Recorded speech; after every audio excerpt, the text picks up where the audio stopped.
Hi, I'm Palin Lean, and this is what I'm making.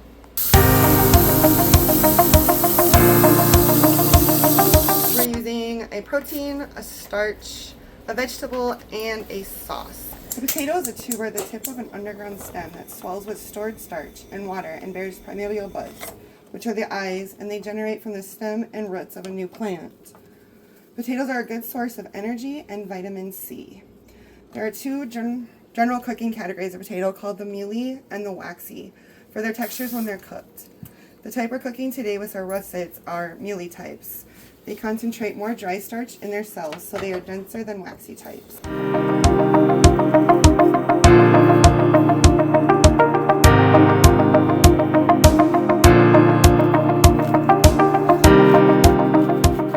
The reason we use the onion is for its strong and often pungent sulfury flavor. The reason it was strong and pungent was to deter animals from eating the plants. When we cook it, it transforms the chemical into a delicious, savory, almost meaty quality that adds depth to the dish that we're making. When onions and their relatives are heated, the various sulfur compounds react with each other and with other substances to produce a range of characteristic flavors molecules. Cooking at high temperatures in fat produces more volatiles and a stronger flavor than do other techniques. It's important to remember when cooking onions or even garlic in the alum family to always use a sharp knife, and if you use them, keep them at cool temperatures. It helps eliminate some of that pungency, which will protect your eyes. There's two types of energies that are important to remember, which are kinetic and bond energy. The reason they're important is for the heating and the cooking of the foods and keeping the foods at a stable temperature. All food or any element on earth is made of amino acids, and they contain extra elements like phosphorus, nitrogen, and sulfur, and they add an extra to what chefs refer to as meatiness to our food.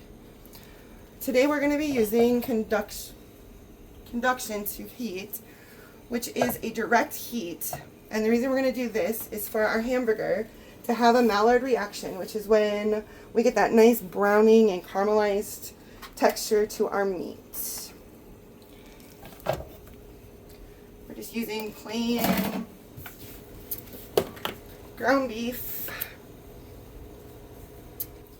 And if you notice, we're using our red meat. The difference between red and white meat is that red meat contains myoglobin, which is the red muscle fibers are used for prolonged efforts or movements, and the white muscle fibers specialize in exerting force rapidly and briefly, so they don't use as much and no myoglobin is absent. The reasons we want to cook our meat is because we want to be safe, we need to be able to chew it, to digest it, and because we want it to have some nice flavor. Raw and cooked beef is tasty, but cooked meat is what we call flavorful. Meaty flavor is a combination of mouth-filling taste sensations and a characteristic, rich aroma, which both arise from the proteins and energy-generating machinery of the muscle fibers. And by adding our onion to this, we're going to add a nice little sweetness and an extra little bit of meatiness. We're also going to be adding a little bit of pepper, just regular old black pepper, and a little bit of garlic powder, just for a little bit of extra flavoring. Another way we're going to be cooking today is by boiling. It's when food gets heated by the convection currents in hot water. Boiling is a safe, slow, and simple way to cook compared to other methods, such as conduction, although it can cause some foods to lose their nutrients as they evaporate into the water. And the pans we are using today are both metals, which is anything left of the staircase on the periodic table. It includes copper, tin, and aluminum, or in our case, non-stick metal pans. It's great as a direct heat source when food needs to be browned or sautéed.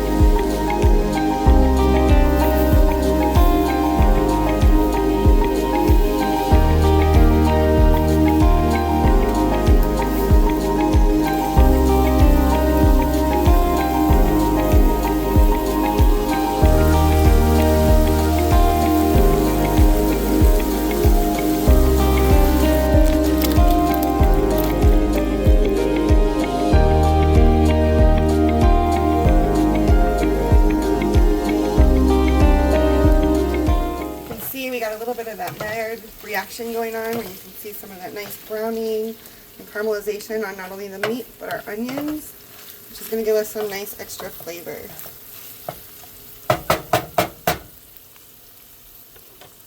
Adding our nice cream of mushroom soup, which is going to go towards our gravy, which is our sauce of the meal.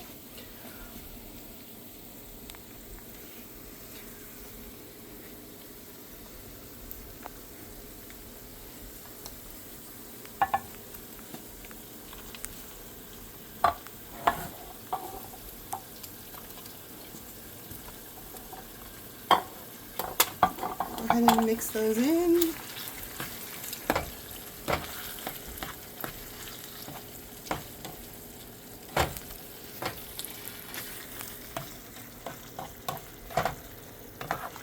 For this, you don't really want to drain anything from your meat because you want that for the extra flavor.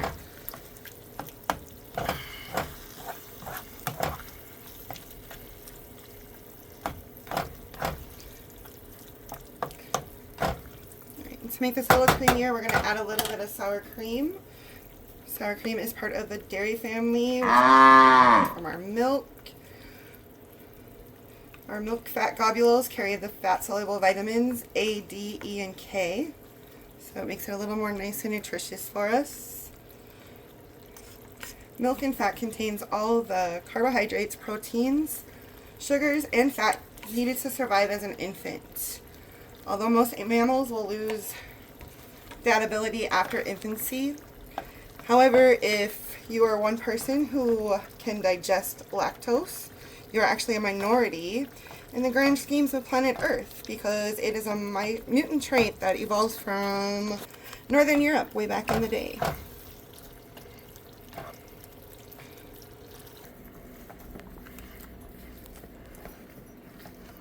Alright, now that we got that mashed a little bit, we're going to add a little bit of milk. Just to start adding a little moisture back into the potatoes after cooking.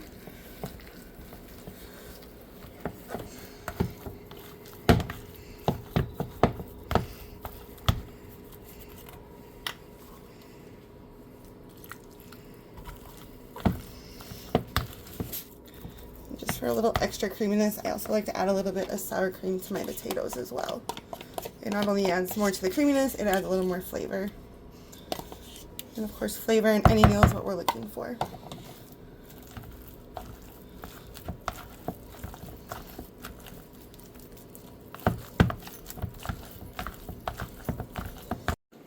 Alright, and the way we serve this is just nice helping of potatoes, which again serves as our starch as well as a vegetable.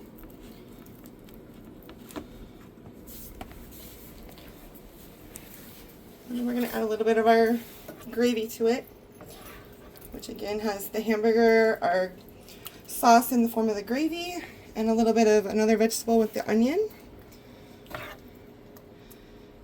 And completed, this is what a Midwest mom with lots of kids and had to feed a family calls hamburger gravy.